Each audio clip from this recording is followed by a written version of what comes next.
సరిహద్దుల్లో యుద్ధ మేఘాలు కమ్ముకుంటున్నాయి. సర్జికల్ స్ట్రైక్స్ తో దిక్కుతోచని పాకిస్తాన్ కవ్వింపు చర్యలకు తెగబడింది. భారత గగనతలంలోకి పాకిస్తాన్ కు చెందిన 3 F-16 యుద్ధ విమానాలు దూసుకొచ్చాయి. రజౌరి, నౌషెరా సెక్టార్లలో చొరబడ్డాయి. పలుచోట్ల బాంబులు జారవిడిచాయి. వెంటనే స్పందించిన భద్రతా దళాలు ఎదురుదాడికి దిగి ఒక పాక్ యుద్ధ విమానాన్ని కూల్చివేశాయి. దాంతో మిగతా 2 పాక్ యుద్ధ విమానాలు తోకముడిచాయి.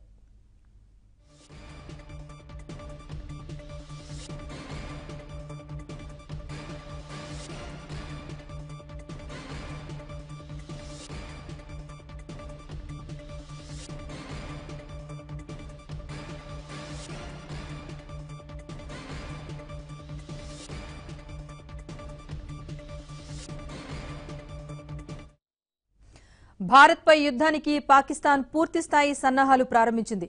ఇస్లామాబాద్, రావల్పిండిలో సివిల్ డిఫెన్స్ సైరన్లను మోగించింది. ఇలా చేయటం అంటే యుద్ధానికి సంకేతం. గత కొన్నేళ్లుగా సివిల్ డిఫెన్స్ సైరన్లను పాక్ మోగించలేదు. పౌరులను అప్రమత్తం చేసేందుకు ఇప్పుడు సైరన్ల మోత మోగించారు.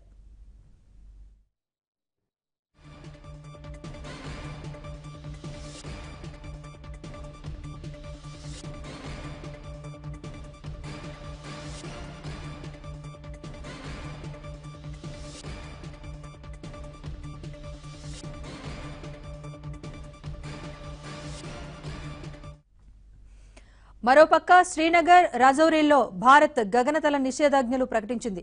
నో ఫ్లయింగ్ జోన్లుగా ప్రకటించి విమాన రాకపోకలపై నిషేధాజ్ఞలు విధించారు. జమ్మూ కాశ్మీర్లో పలు విమానాశ్రయాల్లో హై అలర్ట్ ప్రకటించిన అధికారులు పౌర విమాన సర్వీసులను నిలిపివేశారు. అమృత్సర్, చండీగఢ్లలోనూ విమాన రాకపోకలపై ఆంక్షలు విధించారు.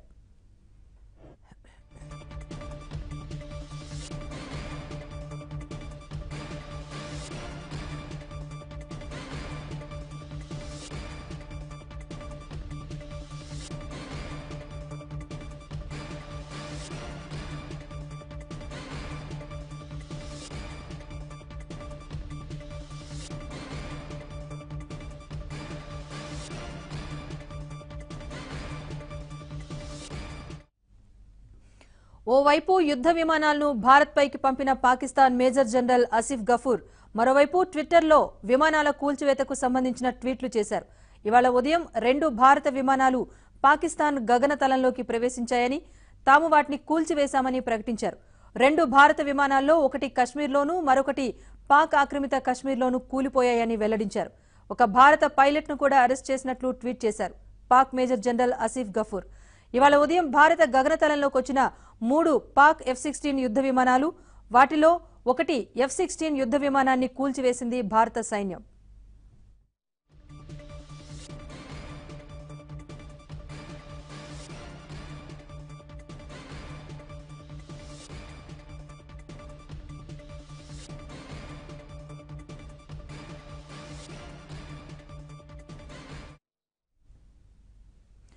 తాజా పరిస్థితికి సంబంధించి మరింత సమాచారాన్ని మా Delhi bureau chief Krishna live లో అందిస్తారు. కృష్ణ,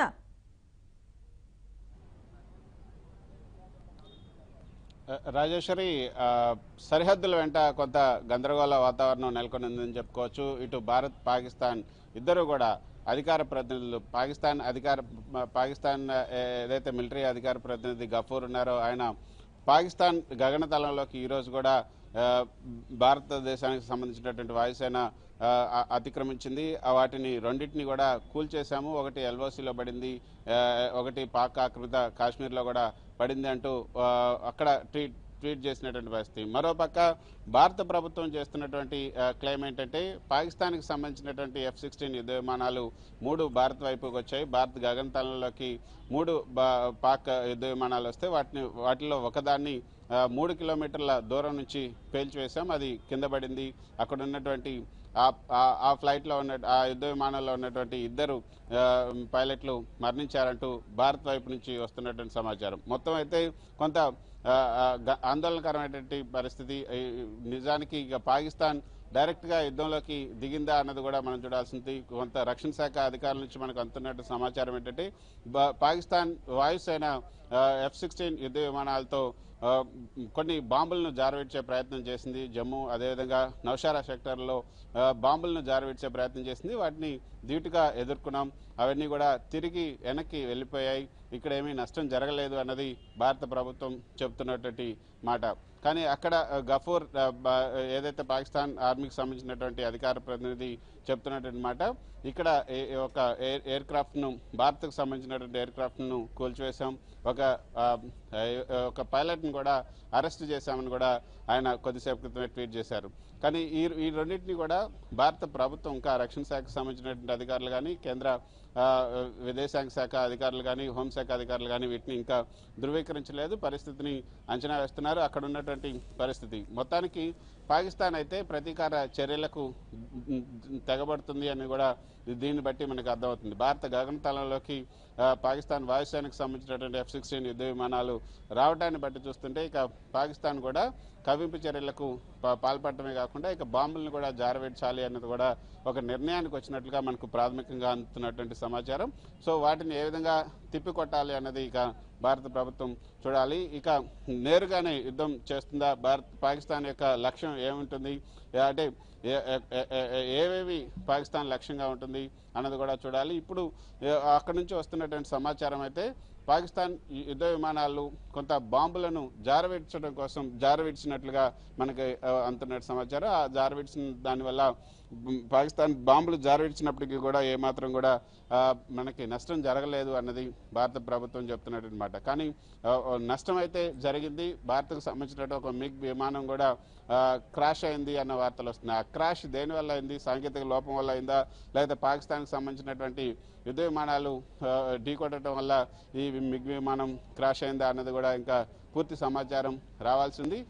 అయితే పాకిస్తాన్కి సంబంధించినటువంటి F-16 యుద్ధ విమానాన్ని అయితే ఒకటి కూల్చివేసినట్లుగా ANI ఇచ్చినటువంటి ట్వీట్లో మనం చూసాం. కొద్దిసేపు క్రితం ANI కూడా ఒక ట్వీట్ ఇచ్చింది. ఆ ట్వీట్లో కనుక మనం చూస్తే క్లియర్గా ఒక విషయాన్ని మాత్రం అది చాలా క్లియర్గా చెప్తుంది. ఒక యుద్ధ విమానాన్ని అక్కడ ఉన్నటువంటి స్థానికులు కూడా చూశారు. అక్కడ ఉన్నటువంటి స్థానికులు కూడా ఈ యొక్క యుద్ధ విమానాన్ని గుర్తించారు, F-16గా గుర్తించారు. అక్కడ ఆ యుద్ధ విమానాల నుంచి 2-3 యుద్ధ విమానాలు బాంబులు జారవేయడానికి ప్రయత్నం చేశారు. అవి మాత్రం కొంచెం అడవి ప్రాంతాల్లో పడినట్లుగానే ఈ యొక్క ట్వీట్ ద్వారా మనకు అర్థమవుతుంది. మొత్తానికి ఈ ట్వీట్లకు సంబంధించి ఏదైతే పాకిస్తాన్కి చెందినటువంటి ఫైటర్ జెట్ ఇండియన్ ఎయిర్ ఫోర్స్ను కూల్చేసింది, భారత గగనతలంలోకి ప్రవేశించినటువంటి F-16ను కూల్చేసినట్లుగా అధికారులు కూడా కొద్దిసేపటి క్రితమే ఈ యొక్క వీటిని ధృవీకరించారు.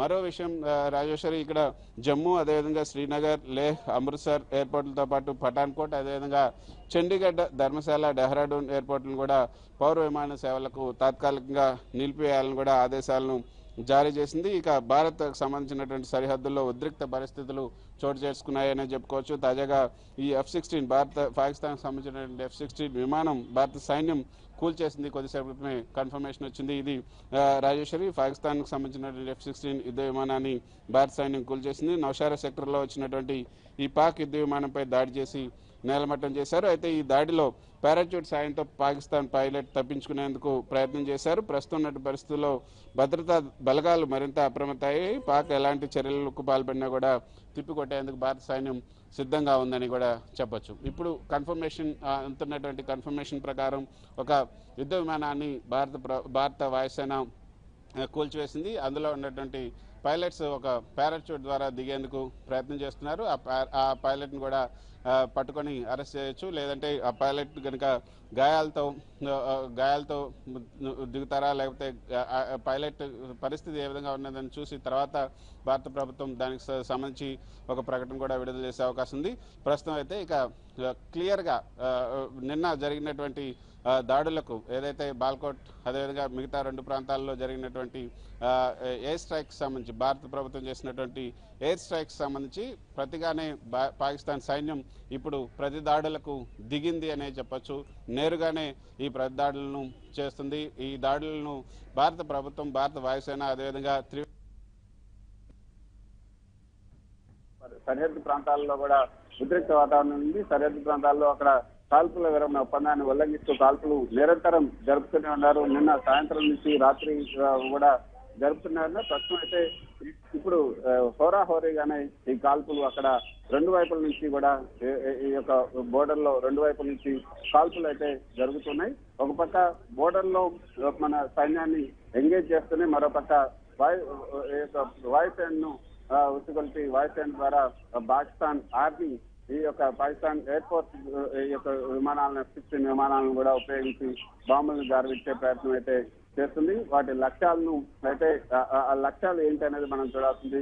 జన సామర్థ్యం ఎక్కువగా ఉన్న చోట ఇవ్వాలనుకుందా, లేకపోతే ఎకనామిక్ సెంటర్స్ ని టార్గెట్ చేయాలనుకుంటుందా, లేకపోతే ఏదైనా మిగతా కల్చరల్ సెంటర్స్ ని ఏమైనా టార్గెట్ చేయాలని పాకిస్తాన్ భావిస్తుందా? ఇప్పుడు పాకిస్తాన్ కూడా దాడి చేస్తే దేన్ని టార్గెట్ చేస్తుంది అన్నది కూడా మనం చూడాల్సి ఉంటుంది. ఆ టార్గెట్స్ ఏమై ఉంటాయి, వాటిని ఏ విధంగా ఎదుర్కోవాలి అన్నదానికి సంబంధించి కూడా భారత ప్రభుత్వం సన్నద్ధతను వ్యక్తపరుస్తుంది. అక్కడ పాకిస్తాన్ యొక్క సమాచారాన్ని కూడా తెప్పించుకుంటుంది. పాకిస్తాన్ యుద్ధానికి కనుక నేరుగా దిగినట్లుగానే భారత ప్రభుత్వం తెలుస్తుంది. ఎందుకంటే ఇప్పుడు అమృత్సర్ నుంచి ఇటు పంజాబ్ లో ఉన్నటువంటి అమృత్సర్ నుంచి అటు శ్రీనగర్ వరకు ఉన్నటువంటి ఎయిర్పోర్ట్లు అన్నింటినీ కూడా మూసేసినటువంటి పరిస్థితి. ఇక పౌర విమాన సర్వీసులు అన్నింటినీ కూడా మూసేసిందంటే ఇక భారత ప్రభుత్వం కూడా సన్నద్ధమవుతుందని చెప్పొచ్చు. ఒక F-16 విమానాన్ని కూల్చివేయడం ద్వారా పాకిస్తాన్ కూడా గట్టి సందేశాన్ని పంపింది. కానీ పాకిస్తాన్ దీంతోనే ఊరుకుంటుందా? ఇంకా కవింపు చర్యలతో పాటు ఇంకా ప్రతిగా ఇంకా తన దాడులను కొనసాగించే అవకాశం ఉంటుందా? ఎక్కడెక్కడ ఇంకా బాంబులు జారవిచ్చే అవకాశం ఉంటుందని కూడా మనం చూడాలి.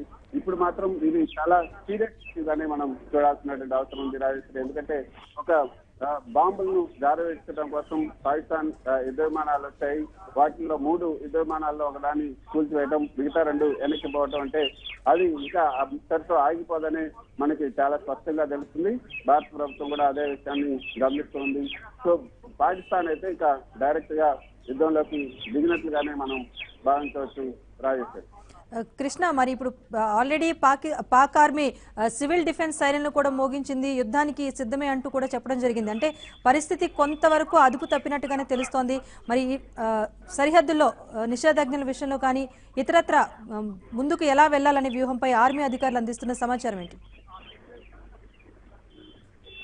రాజేశ్వరి, కొద్దిసేపు క్రితం మనకి అందుతున్నటువంటి సమాచారం మొత్తం బ్లాక్అవుట్ చేసినట్టుగానే మనకు అర్థమవుతుంది. జమ్మూ, అదేవిధంగా శ్రీనగర్, లేహ్, అమృత్సర్ ఎయిర్పోర్ట్లతో పాటు ఏదైతే పఠాన్కోట్, ఇటు పంజాబ్ లో ఉన్నటువంటి పఠాన్కోట్, చండీగఢ్, ధర్మశాల, డెహ్రాడూన్ ఈ ఎయిర్పోర్ట్లు మొత్తంగా ఇక అక్కడకు ఇంకా విమానాలు ఎగరవని చెప్పొచ్చు. ఈ యొక్క 4-5 రోజుల పాటు ఇంకా తదుపరి ఆదేశాలు అందేంత వరకు కూడా ఈ విమానాశ్రయాలన్నింటి కూడా విమానాలను నిలిపివేయాలంటూ అన్ని సర్వీసులకు అంటే ఇటు ఎయిర్ ఇండియాతో పాటు మిగతా అన్ని సంస్థలకు కూడా కేంద్ర ప్రభుత్వం ఆదేశాలను జారీ చేసింది. అంటే దీన్ని బట్టి చూస్తుంటే పరిస్థితి మాత్రం చాలా ఉద్రిక్తంగానే ఉన్నట్లుగానే మనకు అందుతుంది. పాకిస్తాన్ ఫైటర్ జెట్స్ తో ఇక భారత గగనతలంలోకి పాకిస్తాన్ ఫైటర్ జెట్స్ రావడాన్ని సీరియస్ గానే పరిగణిస్తుంది. ఇక పాకిస్తాన్ అక్కడ ఉన్నటువంటి స్థానిక పరిస్థితుల ఆధారంగా కానీ పాకిస్తాన్ ఆర్మీ, ముఖ్యంగా పాకిస్తాన్ ఆర్మీ చేతుల్లోనే మొత్తం పాకిస్తాన్ ఉంది కాబట్టి పాకిస్తాన్ ఆర్మీ ఈ యొక్క చర్యలకు తెగబడినట్టుగా మనం చెప్పుకోవచ్చు. జమ్మూ కాశ్మీర్ లో ఉన్నటువంటి నౌషాద్ సెక్టర్ లో ఈ యొక్క పాకిస్తాన్ జెట్ ఫైటర్స్ ప్రవేశించాయి. అంటే LOC మీదుగా అది POK మీదుగా LOC దాటి యువతలకు వచ్చినట్లుగా మనకు చాలా స్పష్టంగా అర్థమవుతుంది. సో దీనికి భారత వైమానిక దళాలు కూడా వేగంగానే ప్రతిస్పందిస్తున్నాయి. భారత్ కు సంబంధించినటువంటి నిఘా వ్యవస్థ ప్రకారం అసలు పాకిస్తాన్ లో ఆ యొక్క ఫైర్ ఫైటర్స్ ఏవైతే ఉన్నాయో fight jets, Pakistan fight jets ప్రవేశించడానికి భారత గగనతలంలో ప్రవేశించడానికి ముందుగానే వాటిని అడ్డుకునేందుకు వీలుగా ఇప్పుడు అంతా భారత వైమానిక దళం పూర్తిగా సన్నద్ధమైందని చెప్పుకోవచ్చు. అందుకు ఇప్పుడే మనం చూడొచ్చు, మనం వెనకాల ఉన్నది నార్త్ బ్లాక్. ఈ నార్త్ బ్లాక్ లోనే కేంద్ర హోంశాఖ, అదేవిధంగా రక్షణ శాఖ అధికారులు కూడా ఇక్కడే కూర్చున్నారు. ఈ అధికారులు, ఈ ఉన్నతాధికారుల సమావేశం కూడా ఇప్పుడు జరుగుతుంది. ఈ ఉన్నతాధికారుల సమావేశం కూడా ఇప్పుడు జరుగుతుంది. ఈ సమావేశంలో తదుపరి చర్యలు ఏం తీసుకోవాలి, పాకిస్తాన్ కు ఇంకా బుద్ధి చెప్పేందుకు ఇంకా ఏమైనా చర్యలు తీసుకుంటే బాగుంటుందా అన్నది కూడా ఇప్పుడు ఒక ఆ సమావేశంలో నిర్ణయం తీసుకునే అవకాశం ఉంటుంది. ఇప్పుడే అందున్నటువంటి వార్త, మొహమ్మద్ ఫైసల్ పాకిస్తాన్ సంబంధించినటువంటి విదేశాంగ శాఖ ఫారిన్ అఫైర్స్ సెక్రటరీ ఇచ్చినటువంటి ట్వీట్ని మనం చూడొచ్చు రాజేశ్వరి. మహమ్మద్ ఫైసల్ పాకిస్తాన్ విదేశాంగ శాఖ అధికార ప్రతినిధి Pakistan Air Force undertook strikes across LOC from Pakistan airspace. Sole purpose of this action was to demonstrate our right, will and Air Force and will and capability for self-defense. We do not wish to escalate, but we are fully prepared if forced into the parade game. అంటే దీన్ని మనం ఒక అర్థం చేసుకోవచ్చు రాజేశ్వరి. ఇక పాకిస్తాన్ కవ్వింపు చర్యలు ఏ విధంగా ఉన్నాయో మనం అర్థం చేసుకోవచ్చు. పాకిస్తాన్ విదేశాంగ శాఖకు సంబంధించినటువంటి విదేశీ వ్యవహారాల అధికార ప్రతినిధి మహమ్మద్ ఫైజల్ ఇచ్చినటువంటి ఒక ట్వీట్ కనుక చూస్తే పాకిస్తాన్ ఎయిర్ ఫోర్స్లో ఏదైతే పాకిస్తాన్ ఎయిర్ ఫోర్స్ విమానం రాజౌరి జిల్లాలో ఉన్నటువంటి నదియాన్, అదేవిధంగా లాల్ జంగర్, కెర్రీతో పాటు పూంచ్ జిల్లాలోని హమీర్పూర్ ప్రాంతాల్లో బాంబులు వేసినట్లుగా ఆయన స్పష్టంగా తెలుస్తుంది. పాకిస్తాన్ విమానం మంటల్లో కాలిపోతూ కింద పడిన దృశ్యాలను కూడా వాళ్ళు చూసినట్లుగా స్థానికులు కూడా చెప్తున్నారు. కానీ మహమ్మద్ ఫైసల్ అధికార ప్రతినిధి పాకిస్తాన్ విదేశాంగ శాఖ అధికార ప్రతినిధి ఇచ్చినటువంటి ఒక ట్వీట్ కూడా మనకు చాలా స్పష్టంగా దిగుతుంది. మా బలాన్ని చూపించాలనే మీ యొక్క ఎయిర్ స్ట్రైక్ చేశామని కూడా ఆయన చెప్తున్నాడు. Pakistan air force undertook strikes across LOC from Pakistan air space. Pakistan గగనతలం నుంచే మేము ఈ యొక్క దాడులు పాకిస్తాన్ ఎయిర్ ఫోర్స్ ఈ దాడులను నిర్వహించింది.